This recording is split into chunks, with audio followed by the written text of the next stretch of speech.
Tema de hoje: 5 segredos para a felicidade familiar. Eu não gosto muito de trabalhar com a palavra segredo. Vou ser bem sincero aqui com você. Não costumo dar esse tipo de título para as minhas ministrações, palestras ou textos. A palavra segredo é uma palavra muito forte, indica algo que está oculto e, em tese, deve permanecer oculto. E se nós vamos expor algumas coisas aqui, obviamente, ou elas não são segredos, ou, em sendo expostas, deixarão de ser segredos. Mas eu usei hoje por uma razão.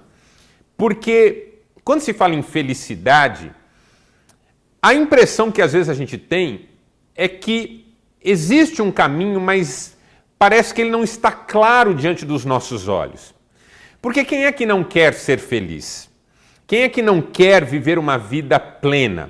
Todos nós desejamos isso, mas de forma impressionante até, são poucas as pessoas que conseguem trilhar por essa trajetória da verdadeira felicidade. Então, por isso que hoje, em caráter excepcional quase, eu escolhi trabalhar com a palavra segredos.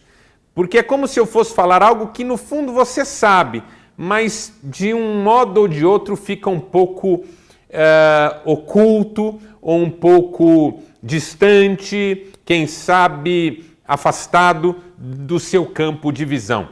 Então não são segredos na essência, mas são segredos no sentido de algumas coisas que nós sabemos que são assim, mas de quando em quando precisamos ser lembrados delas e de quando em quando precisamos reconhecer que não vamos encontrar o que estamos buscando por outros caminhos, tá certo? Então, 5 segredos da felicidade ou para a felicidade familiar, considerando aqui o nosso tema Família em Foco.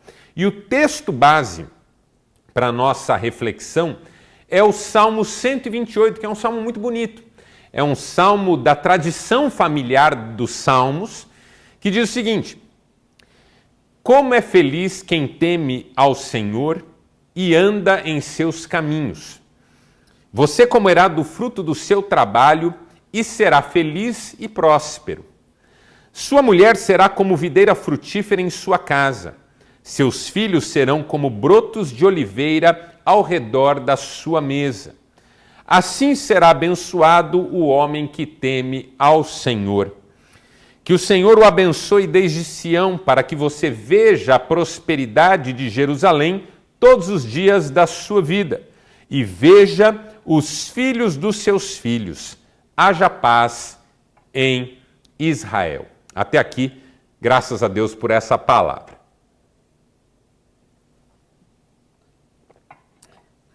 Veja as ocorrências do termo felicidade na sua variação em forma de adjetivo, né? Feliz, e termos correlatos como próspero, abençoado. São palavras que marcam esse salmo de uma maneira especial. Quem que não quer ser feliz?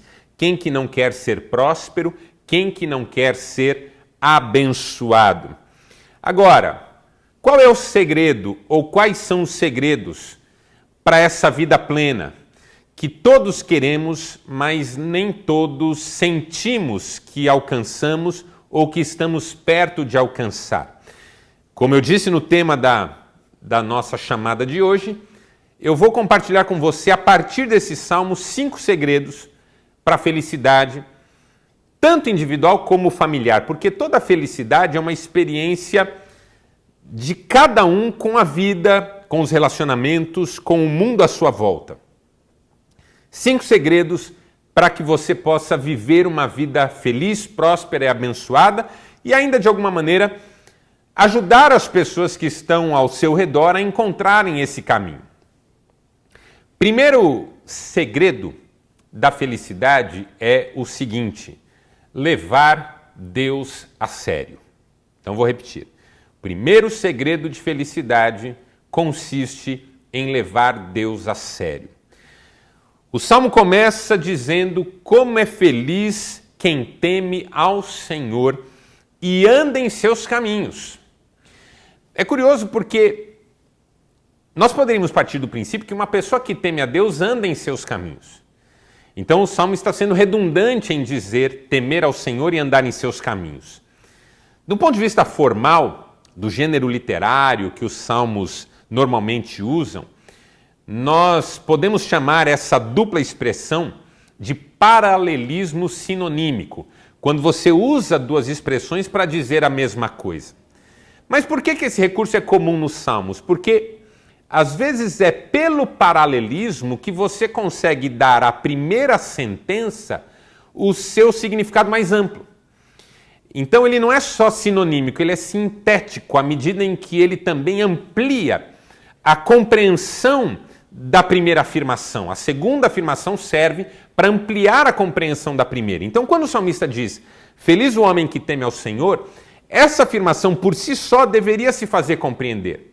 Mas como é possível que algumas pessoas não entendam o que ela quer dizer, a segunda frase amplia o seu significado dizendo, temer ao Senhor significa andar em seus caminhos. Não é uma questão apenas de reconhecer que Deus existe, não é uma questão apenas de reconhecer que Deus é Deus, mas é uma questão, inclusive, de reconhecer que Deus tem poder e autoridade para orientar a nossa vida comum.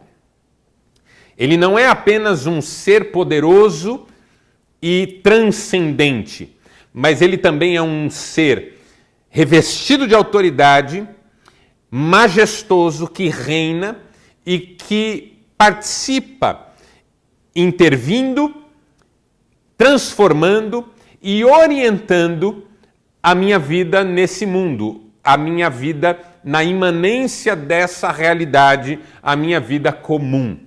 Então o que o salmista está dizendo de saída no Salmo é, ser feliz é uma questão de temer a Deus e temer a Deus é uma questão de andar nos caminhos dele para nós. E essa afirmação, de certo modo, vai se repetir, ou vai ser repetida no versículo 4, quando o salmista vai dizer, assim será abençoado o homem que teme ao Senhor. Então, é um esforço da palavra de Deus para nos mostrar que há uma felicidade disponível, mas ela não está no homem por si mesmo, seguindo seus instintos, convicções e desejos, mas está em Deus, em sua vontade e nos caminhos que Ele traça para a nossa vida. E em palavras muito resumidas, ser feliz é andar com Deus em obediência.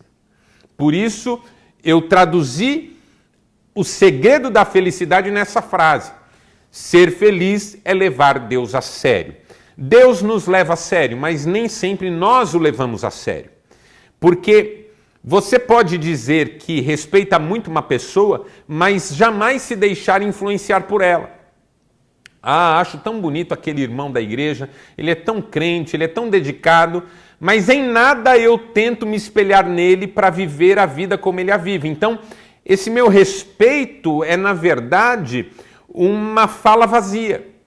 Eu respeito no sentido de que eu tenho uma admiração distante, longínqua em relação a ele, mas em nada a vida dele me impacta. Há pessoas que conseguem fazer isso em relação a Deus.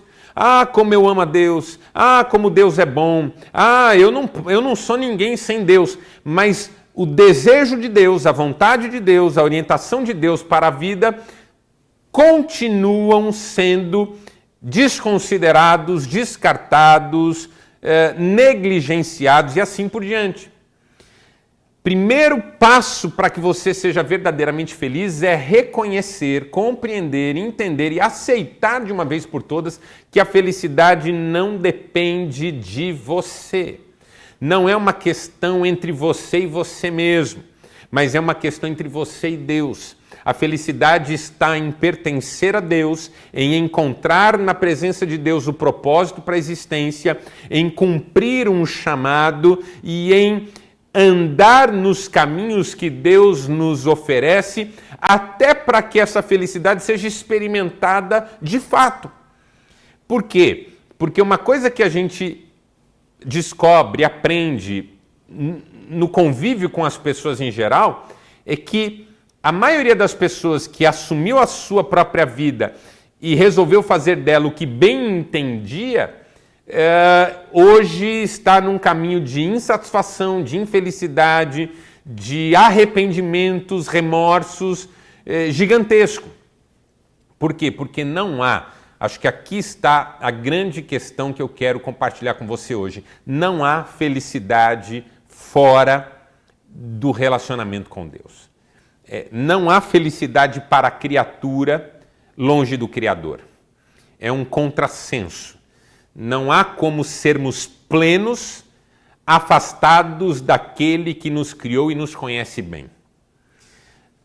Agostinho de Hipona, nas suas Confissões, disse que alegrar-se em Deus, por Deus e de Deus, isso é felicidade e não há outra. Eu vou repetir porque a frase é forte e bonita. Alegrar-se em Deus, por Deus e de Deus, isso é felicidade e não há outra. Ser feliz não é uma questão de realizar desejos, de seguir instintos, de fazer o que se quer no momento em que se quer, mas ser capaz de renunciar o próprio ego no sentido não psicanalítico, mas no sentido popular, quase que sinônimo de orgulho, para que a vontade de Deus seja feita. O salmista, um outro salmista, diz que na presença de Deus há plenitude de alegria e à sua destra delícias perpetuamente.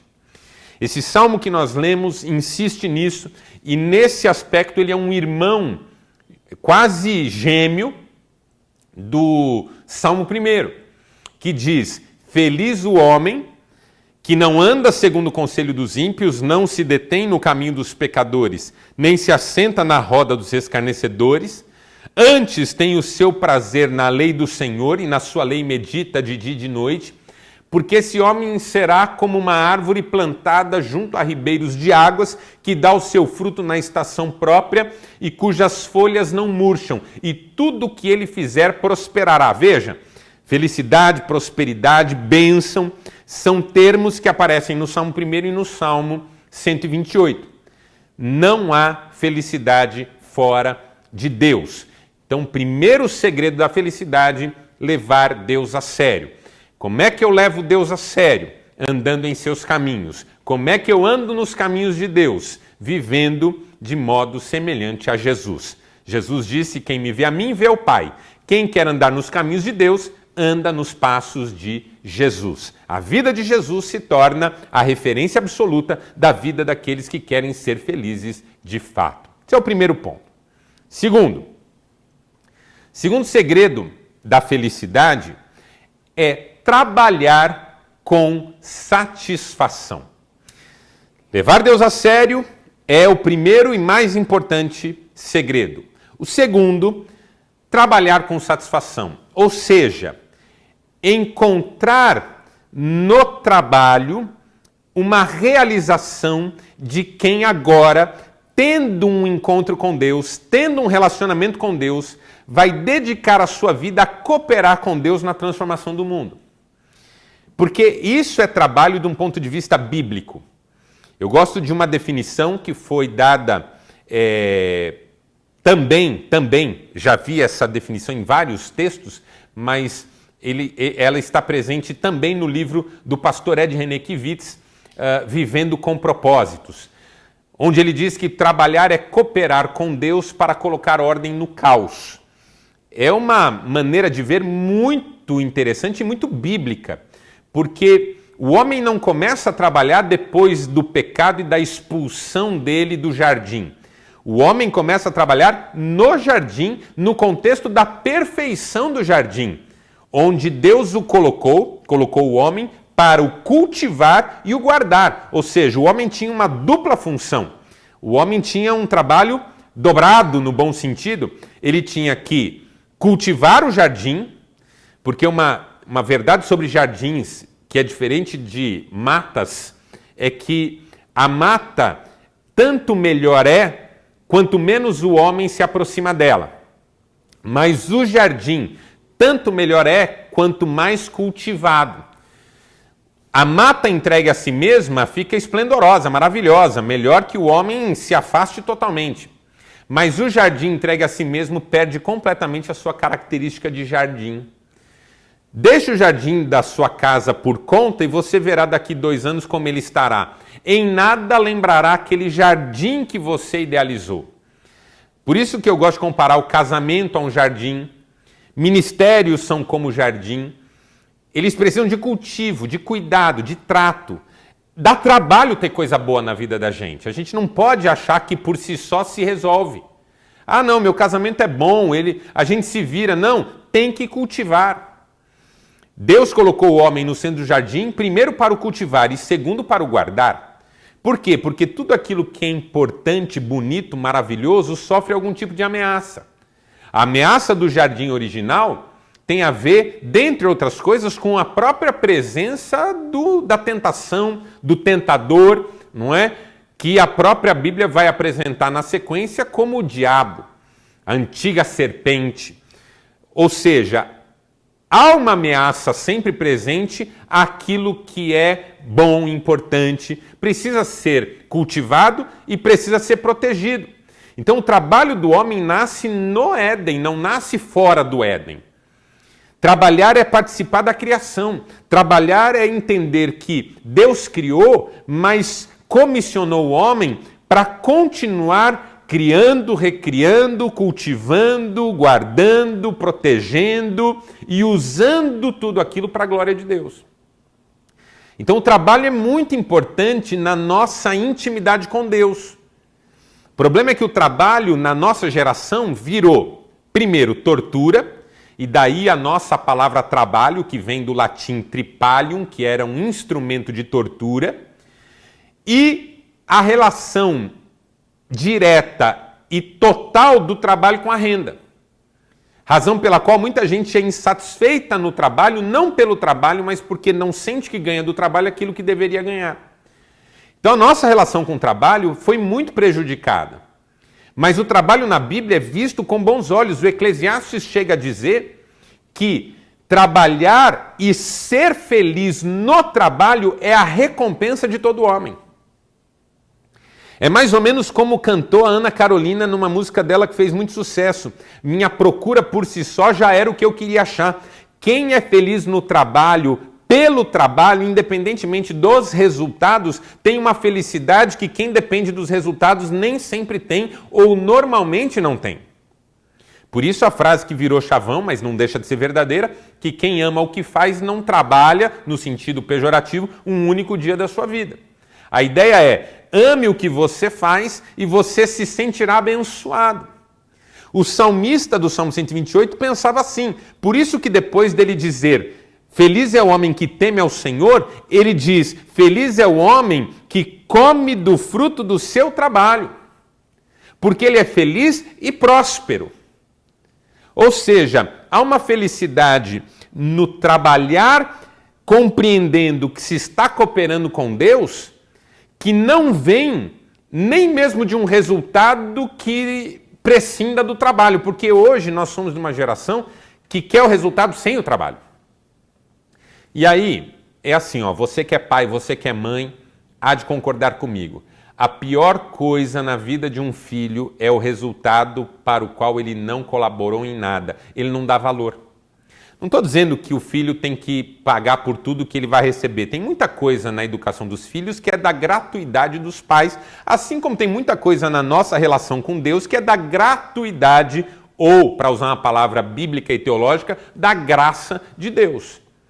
Mas há algumas coisas no agir de Deus conosco que exigem que nós façamos a nossa parte. Por quê? Porque há uma inclinação no nosso coração de não darmos valor àquilo pelo qual não nos esforçamos.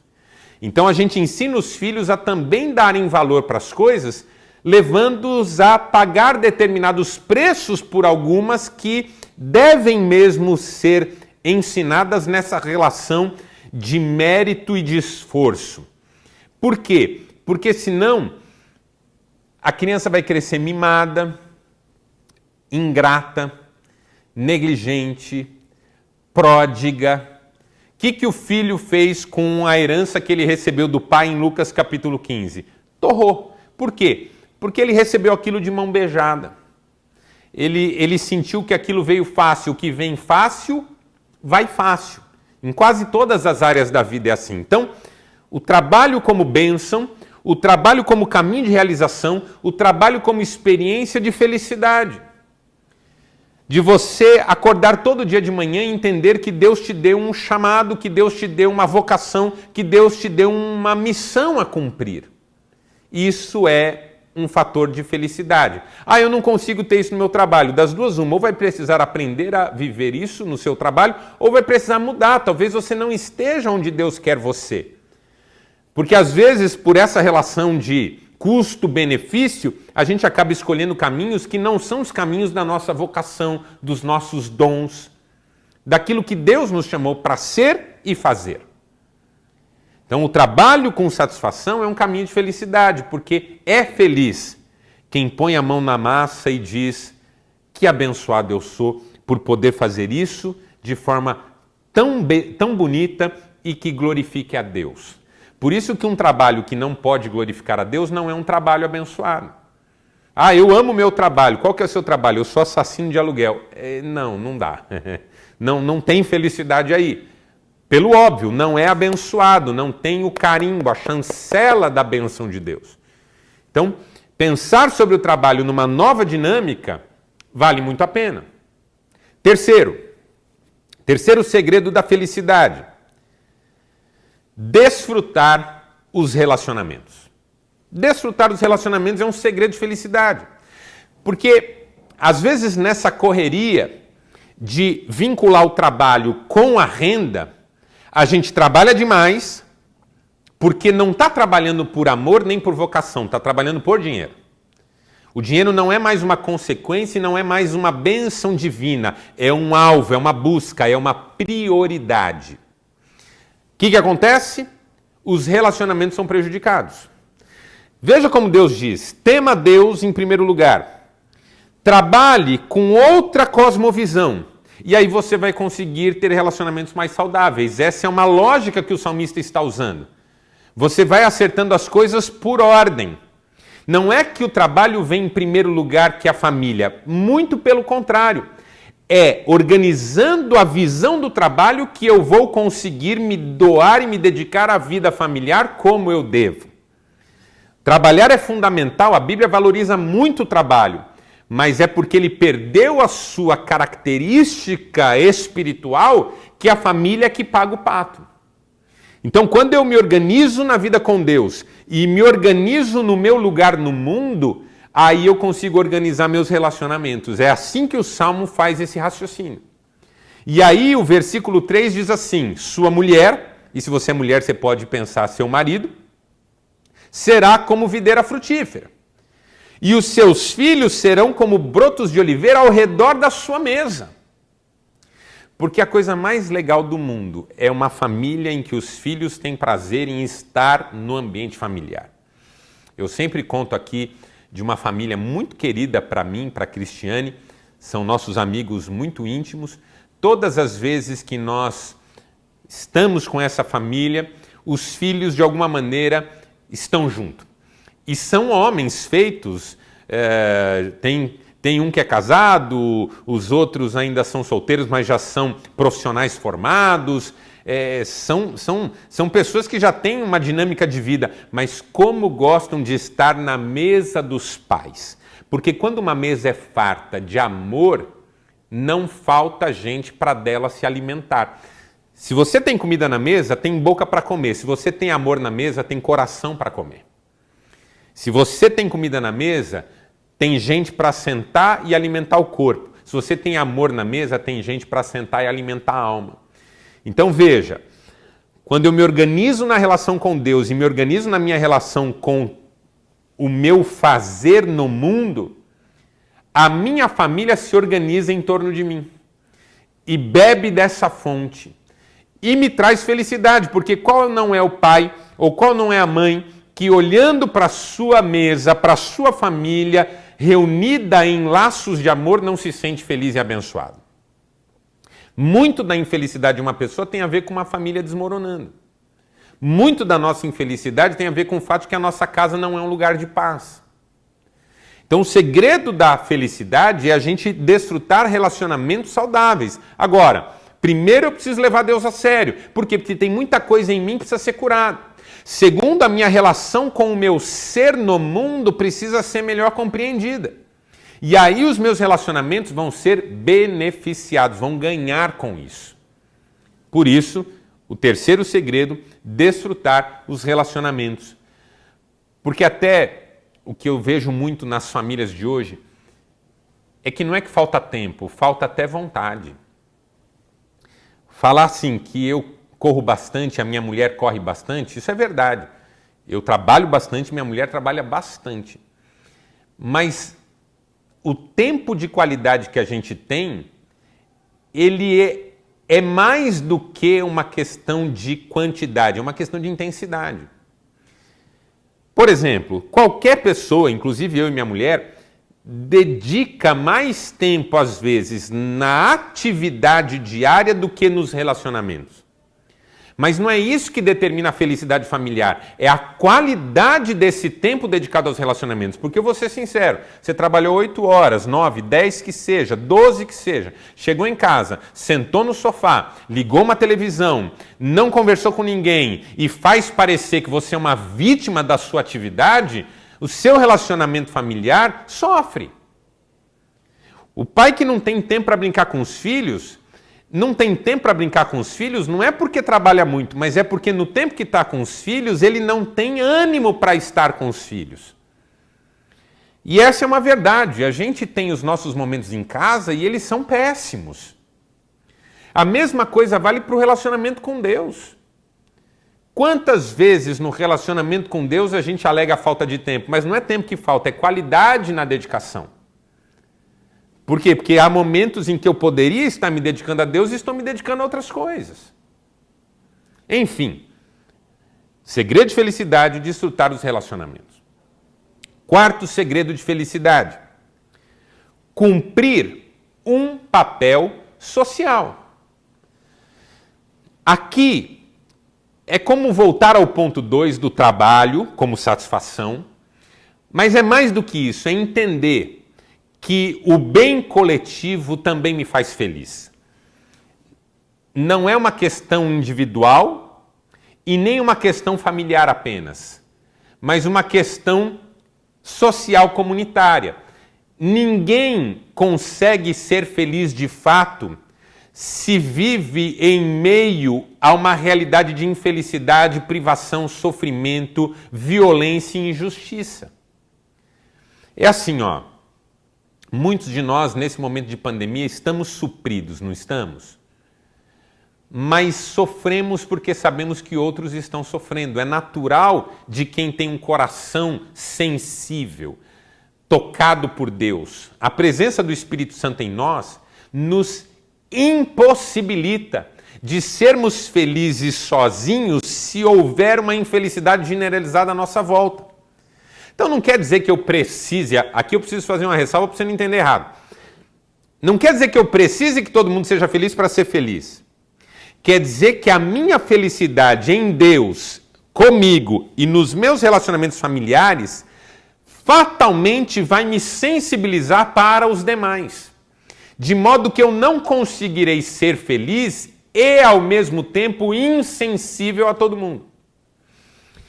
Então, assim, há uma felicidade em ser uma bênção. É aí que eu quero chegar. Há uma felicidade em você poder fazer um outro feliz que não seja do seu campo de atuação ou de relação familiar mais íntimo. Por exemplo, eu sei de filhos que ajudam sua mãe, seu pai, um irmão, um primo.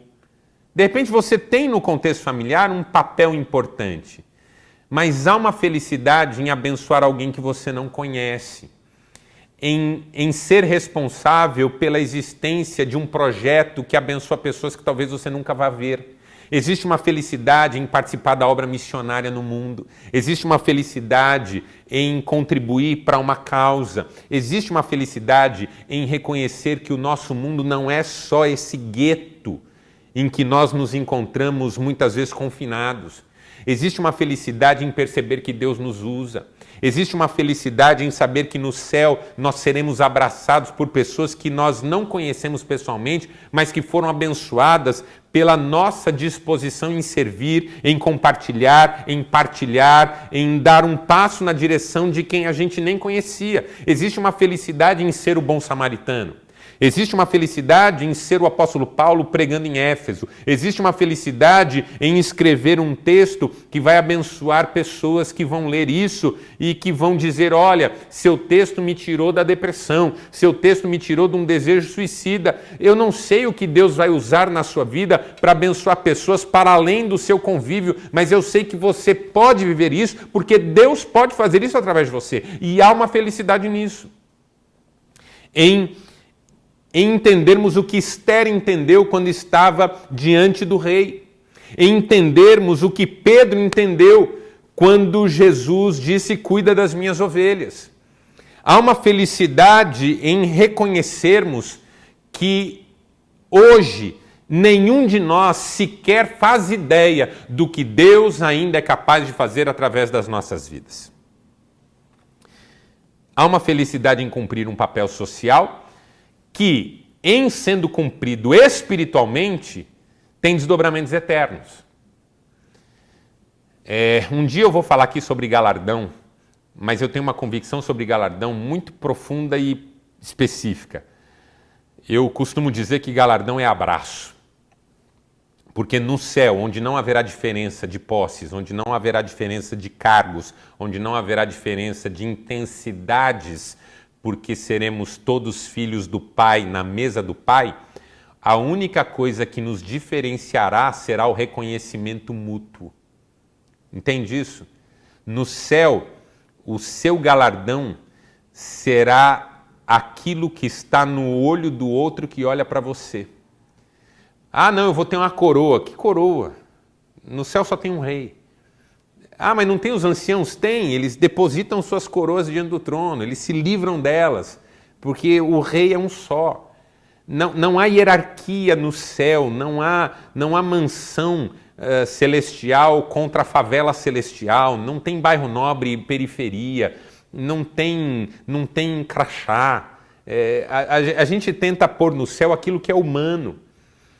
Quando você entende o que Daniel entendeu, resplandecerão como as estrelas do firmamento. Quando você entende o que Jesus disse, eles receberão vocês nas moradas eternas, você entende que o galardão está no olhar do outro, que te olha e diz obrigado, que te abraça e diz você foi bênção na minha vida. E essas são as intensidades que vão se distinguir no céu. Quanto mais gente te abraçar, mais gente vai te abraçar. A quantidade de abraços não vai ser igual, porque nós não fomos importantes uns para os outros de igual modo.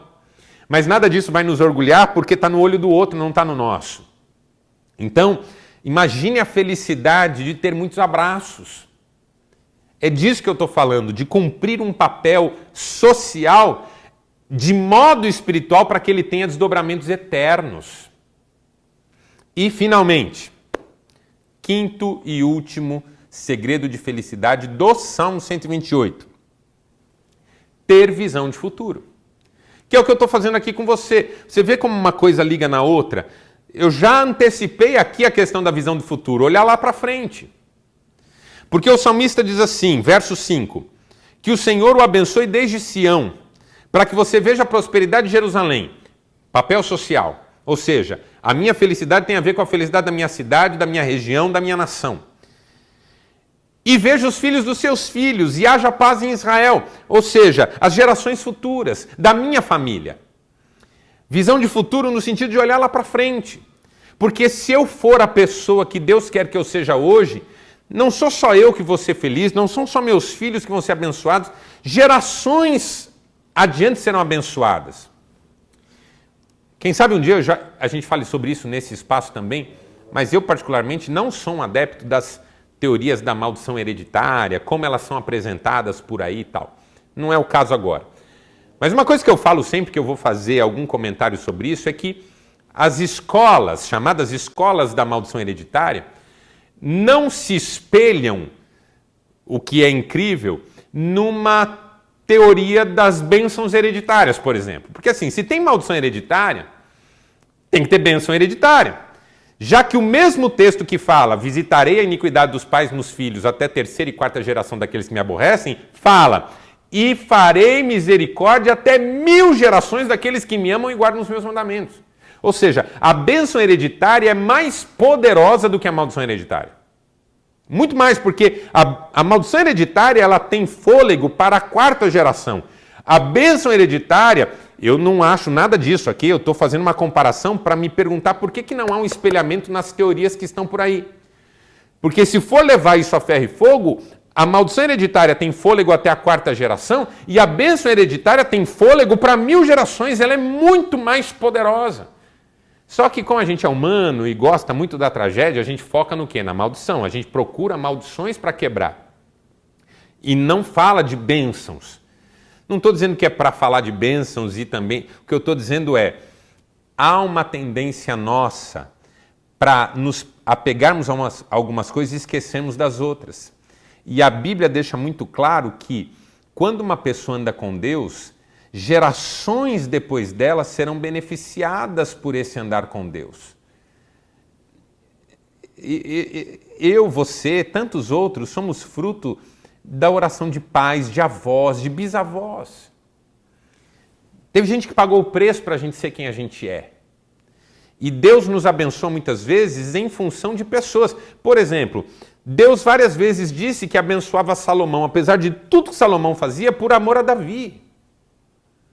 Então, tem um lado aqui que precisa ser considerado, que olhar lá na frente e ver que Deus vai fazer coisas lindas lá na frente, até mesmo na minha família e nas gerações subsequentes da minha família, me traz felicidade.